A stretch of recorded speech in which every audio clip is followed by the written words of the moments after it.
It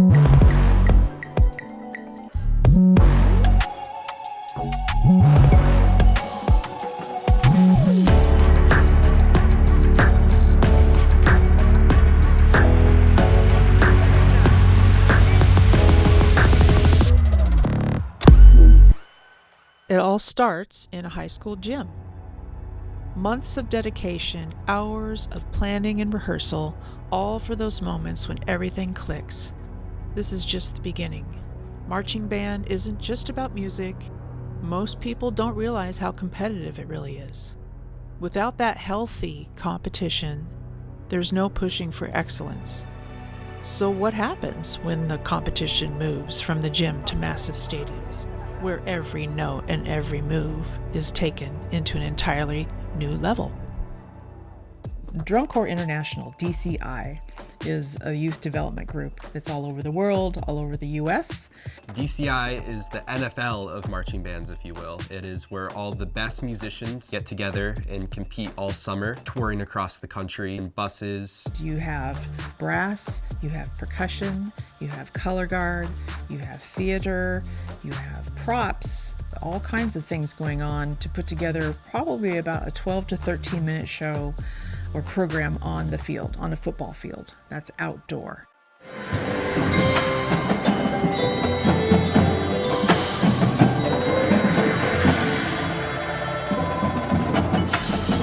So when we bring the activity indoors, we call that WGI, which stands for Winter Guard International, and that's a youth development activity. And we take parts of the marching band and we bring it indoors. So for WGI, they compete on their own circuit. So Color Guard has their own shows, Winds have their own shows, and Percussion have their own shows. We bring in the percussion, and then we bring in visual people who dance around and do all kinds of theatrical things. There's props for sure, lots of lights. This activity is a sport of the arts. And so it's creativity, it's dance, it's highest level of percussion, rhythmic training, and musical training that you can get. Drumline is the best activity you could do because of the combination of the physicality of normal sports and the musicality and intellectual side of concert band. This really gives students an opportunity to work together and make something amazing. So many things from like all different art forms in it already. There's like the art on the floor and the props.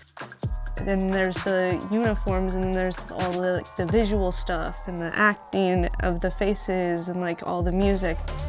We compete in gymnasiums or arenas at the larger level, nationally, regionally, locally, and that's what my group does, Rex Putnam Indoor Percussion. Another aspect of these competitions is the community and friendships that are built along the way. Drumline is just a lot of fun. There's so many new people to meet.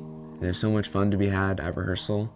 It's like, what an opportunity. Like, you can only do it for so long, so why not? It's ironic when kids join an activity like this and they go, oh my God, I found the best friends for life. And the parents make friends with each other. And so it becomes more than just like, we're making this awesome show and like, we're going on, doing that. But it really is a good thing for the world. You make art, you make music, you make connection, then you reach out into community, and people become best friends for life. Like my son, who started this when he was like in 6th grade, and now he's graduated from high school and marching in the marching world. He's still like, his best friends are drummers and people in this activity. I think drumline, it not only exponentially grows you like as a musician, but just as a person with like the leadership training that I got, the ability to like meet new people, make friends, and just exist with people has just like really opened me up in so many ways. It creates so many long-lasting friendships and bonds that go way past the activity and way past you graduate high school.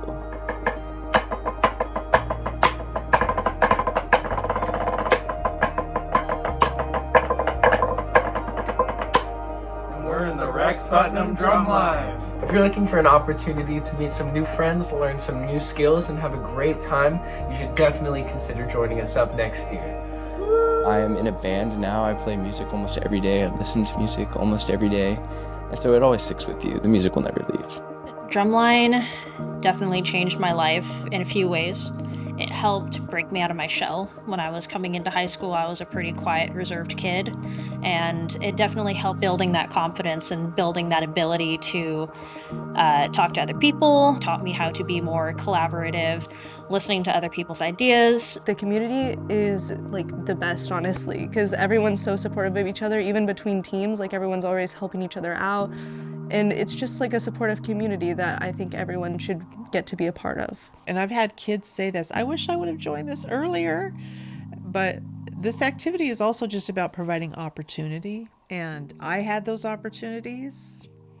And so one of the reasons I started this program, because I saw those opportunities go away, and more than just go away, like wholesale elimination of opportunity. You can call it a performance with a purpose in Howard County. But now Bledsoe County students will not get the opportunity to play in band could soon be a thing of the past for some students in Colchester. It's music, it's youth development, it's creativity, and then the community supports it. I feel like Drumline has set me up for what's next in my life by building really great habits of work ethic. Communication is definitely something that you wouldn't really think is something that's going to be taught in Drumline, but I think it is definitely a very important factor of the activity. You have to be able to communicate your needs, how you're feeling, because if staff doesn't know what you need, or if they don't know that something's wrong, then that's a recipe for disaster. So Some of the biggest challenges of this activity is just finding the motivation to keep on pushing. Because you get to these rehearsals and it's a grind, especially in January and February where, dead of winter, and it's just hard to show up sometimes, but you always have to come in with a positive mindset no matter what. The drumline at Rex Putnam has helped me discover who I am as a person and a musician, and it's been so vital to my upbringing. It's just such a really cool activity to see and experience. And if a person has not seen this experience, you can't describe it. It's like you have to see it. And like watching a video does not do it justice. When I have new parents come out, their mouths are on the floor. They're just like, oh my God, I had no idea. And I'm like, yeah, this is a thing. This is the thing all across the nation. So I went to Rex Putnam High School. And I graduated there. My husband taught there for 33 years, and my son just graduated from there. So I'm a part of this community, and I grew up here. I'm a local yokel. So I went to Rex Putnam High School, was a product of a very strong band program. And we're talking late 70s, early 80s is when I was in high school. So the program was funded. We had a large band. We marched, we did jazz, we did everything, pep band, marching band, symphonic band, all the things that I could be in, I did. And so I had really a strong foundation of music education. Over the years, as everyone knows, band has started to, arts, gets cut, and it's not just band, it's theater, it's art classes, it's shop. You can kind of see how things have been defunded and in some cases absolutely eliminated. There's no more elementary music, and what passes for elementary music now is music light, recorders, other things that are very watered down. So there's no, like I joined band in 5th grade. They came around, they said, what instrument you want to play? And I said, drums, I want to play the drums and they handed me a bell set and a practice pad, and I cried because I wanted to make more noise, but I learned the right way. So I did all the things. Now I go to high schools as a clinician, and there is very little support. So in 2009, I approached the band director, and he allowed me to start a drum club. It just started as a baby little drum line, and it was once a week, hour and a half, and the equipment we had was super old. It's about 25 years old. Some of it we still have. And we had one little room where we stored everything, and we couldn't fit everything in there. Starting this in 2009 and building it up over the years to what it's become now has been a labor of love. I went to Putnam from 2016 to 2020. That first year, it was just her with all of us. In 2011, I met Eric Yarmart, who was the director of a drumline about 20 miles away in Canby, Oregon. Eric had a ton of experience teaching groups, and we hit it off right away. He started helping me out with Rex Putnam and helped me to develop the group eventually to get to our first competition on the Newapa circuit in 2016. He wrote our music, and he still does to this day, and writes for other groups in the Northwest, including Kamiak High School and Seattle Cascades Drum and Bugle Corps. There have been other staff that have come and go throughout the years, but his early involvement with the program and his friendship was a huge catalyst in helping us get where we are today. I would run between the gym and the band room because I had one group in there and I had the guys in the gym learning how to move, and then I would run back and teach music. It's kind of crazy to look at videos of my first year in 7th grade to my senior year. First year in drumline, we didn't have a floor. I think we had 3 people in the front ensemble, maybe 7 people in our battery. Drumline's really small, we're not doing too great. The second year having Byron added to it, which helped a lot because we were able to get more individualized work done. And I have a few colleagues that I just I can't tell you how, I can't do this by myself now, nor would I want to. It's way more fun with more people. So. Just from then, we were adding props, we were adding staff, we were adding new instruments, and all the music started to progressively become more and more technical, as well as, in competitions, we started placing higher. And it started to, I started to learn how to get the community roped in for support, because as a club, it's not supported by a school district. So we had to get creative with fundraising, and I experimented and failed fantastically with fundraising until I learned how to do it. But basically starting this out and putting back what was lost after years, decades of cuts over the entire nation. When we go to Dayton, people don't even know what that is. This is culture, it's history, it's our heritage, and it's disappearing. It's definitely, none of us do this for money. It's more for the youth education and development, and because we love to be creative. So most any activity has a local, a regional, and a national level. So nationals at Dayton, Ohio. This is the best of the best. The entire city of Dayton is just taken over by drumline. I just felt like I was home. I'm just surrounded by this community of like-minded instructors and students who want to be good. It's been one of my dreams to attend this competition. It's one of the biggest percussion events of the year. It's where all these groups from A class to world class to come together and compete and celebrate the joy of percussion. Granted, some people live in the area and they just roll out of bed and go compete, but for us coming from Oregon, it's a bigger deal. Truck rentals and a lot of planning and flying and all the things. The days leading up to it, I was like, oh yeah, it's just a normal day, blah, blah, blah. But then as soon as we got on the plane, it all suddenly became really real. We're gonna perform in this world championship. You don't just wake up and go, I'm gonna go date, because it's expensive. And plus you want to be really ready. I always said that I didn't want to go and get eliminated because I didn't want the kids to feel demoralized or to be bombed. To go to Dayton, you have to have a combination of things. I had gotten some grant money, which totally helped because we have to raise everything ourselves. And I had the talent, I had the show. You just have to have kind of the stars line up. It had to be this year. But going to WGI Dayton Nationals is something that this program, when I started it, I had no idea I would be even entertaining this notion. I wasn't too worried about prelims with our Beyond Dreams show. I thought, okay, we're pretty competitive because we've been winning on our local circuit first place for the last 6 years in a row. And then the semis were the big, scary one. Honestly, I wasn't sure if we were going to make it to finals. I wasn't even sure if we were going to make it past prelims. The moment that we found out that we got into semis, I was already floored. I was like, oh my God, we're here with all these amazing groups and we're already making it to semis. When we were at semis, we're setting up, and of course we're on a timer, right? So everybody's like, okay, let's go. You know, we have our little pep talk, and we go in, okay, go. So we go set up, and I'm looking at it, and the parents are behind me with our huge ramps and our backdrop and all the things. And I'm looking at the parents are going, where are the marks? Where are the marks on the floor? And I'm watching my assistant director be like, okay, everything's going great. And I look at the floor and it's backwards. And this happens at Dayton. And the fun thing about that is you have time to flip the floor before anything gets put on it. And so I cut through, I yell through the stadium. Flip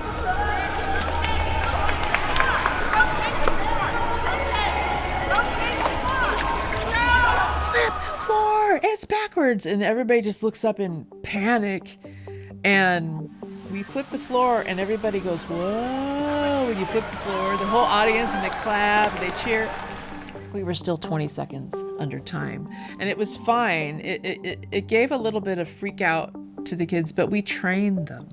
All a part of the plan. I had planned all these redundancy systems, okay, we had 6 spinning triangles on the floor.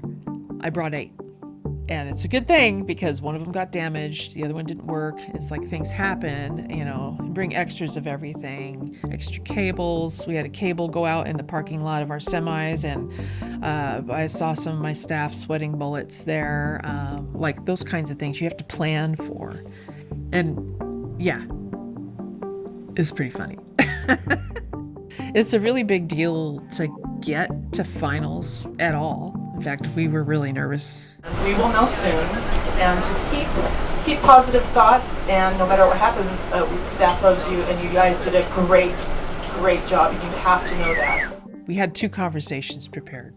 One is you guys did a great job, we're just here for the experience, yay team. And then we had the, oh my gosh, we made finals. I remember the moment on the bus when we found out that we had made it into finals, and we weren't allowed to look at our phones because they wanted to be the ones to tell us.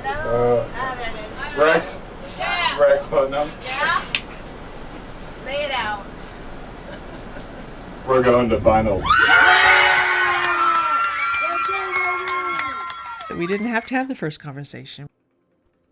I'll never forget it. It was just crazy. Everyone went so insane. It is a really big deal to make finals, and because it is, we beat out 36 other drumlines to get there, and we were 12th, but 12 out of many groups, and it was an amazing experience. For finals, the arena was ginormous, and it was kind of scary because we're just used to performing in high school gyms. I've seen that same arena in so many videos, and it's been one of the biggest inspirations for me. And being able to perform on that same floor is surreal. I remember in the tunnel right before we performed for finals, we had kind of a group huddle, and we were like, guys, we made it. We came here and we had no idea what we were going to expect. And we made it into finals, and that's what we came here to try to achieve, and we did it. It's a bit nerve-wracking at first, but it's honestly just an experience that is kind of beyond words, because you can't fully capture that emotion. It's just such a unique experience that only really comes around once in a lifetime. Because I've never performed in front of an audience that big, and I've never performed in an arena like that before. In my 7 years of the program, I hadn't seen people work as hard as this last season, and it really showed up when we went to nationals in Dayton.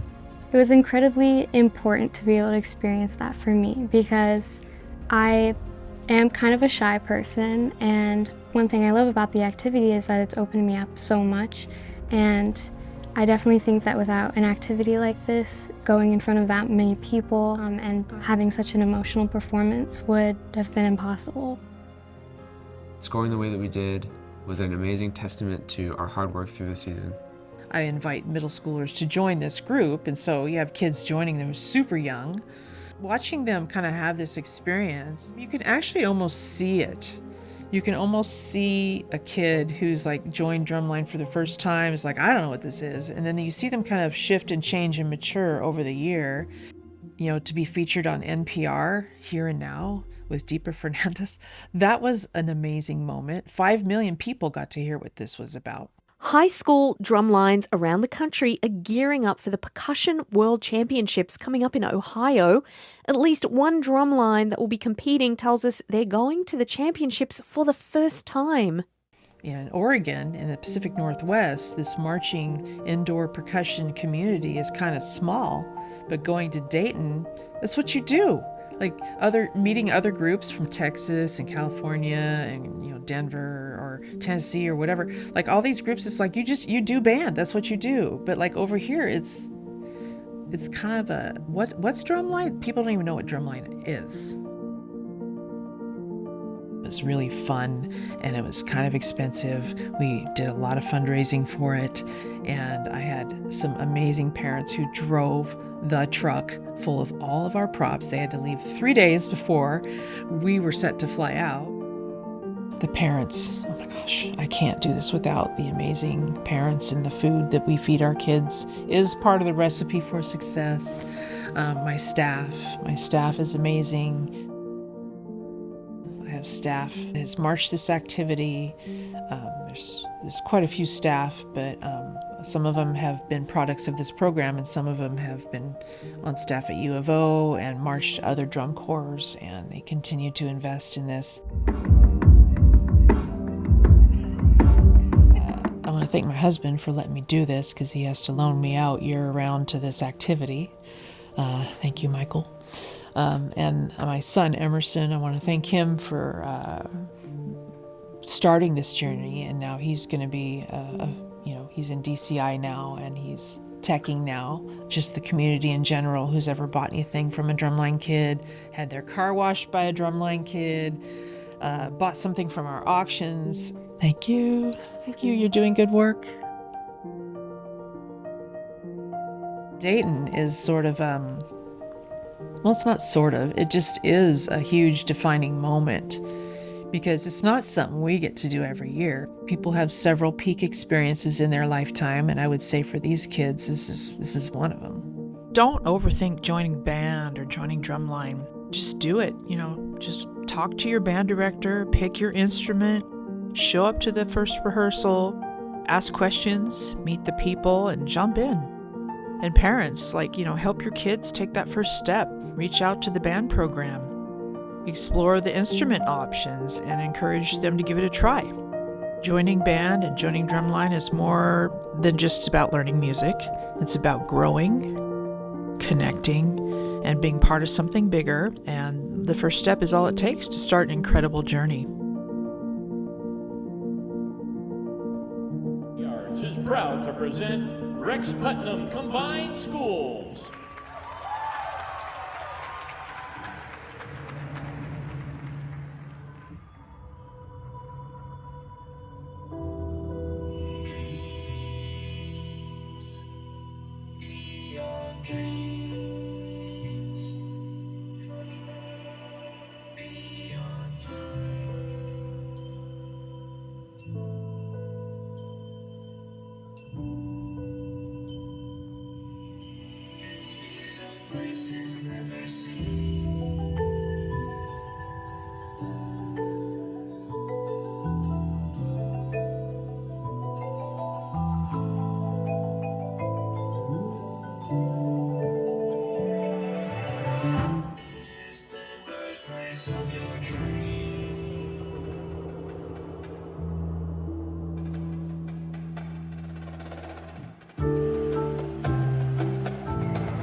Rex Putnam Combined Schools from Milwaukee, Oregon.